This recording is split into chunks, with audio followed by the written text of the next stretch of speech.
वॾे अफ़सोस सां चवणो थो पए पियो, ॾाढी ॾुख सां असांखे हीअ ॻाल्हि करणी थी पए पई त पूरनि 2 महीननि खां सिंध गवर्नमेंट खे हीअ चिता ॾिनो वियो त असांजा जेके इशूज़ आहिनि,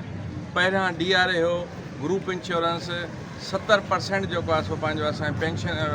में सैलरी में इज़ाफ़ो ऐं पेंशन में इज़ाफ़ो, उन खां बाद में उहो त असांखे न ॾिनो वियो, पर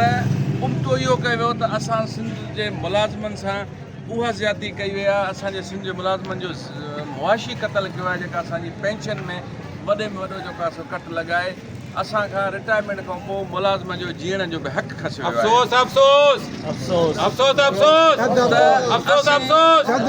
असीं ज़िलनि लेवलनि ते, डिवीज़न लेवलनि ते जेको सरकार खे चिता ॾींदा आयासीं त असांजे मसइलनि जो हल कढो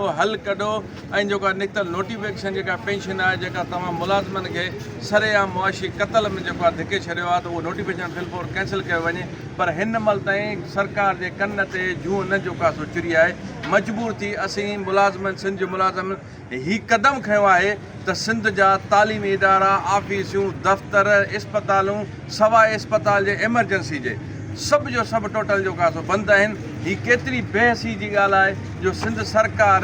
माना असीं सम्झूं था त सिंध सरकार इदारनि खे, तालीम खे हथ सां जेको आहे सो ॿोड़णु चाहे थी, ख़तमु करणु चाहे थी त मर्जा मुलाज़िम रोडनि ते हुजनि ऐं तालीम सिंध जी तबाह हुजे। पर असां हिननि खे ॿुधाइणु घुरूं था त इनशाला जेकॾहिं तव्हांजे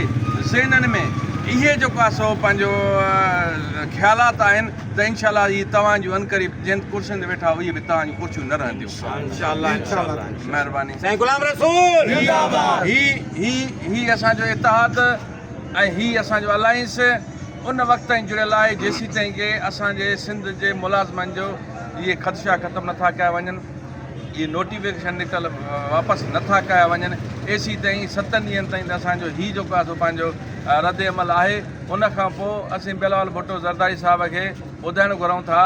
त फिलफोर हिन जो जेको आहे नोटिस वठी करे मुलाज़िमनि जो तदारक कयो वञे, न त 6 तारीख़ ते कराची बिलावल हाउस ते दमादम मस्कल अंदरि।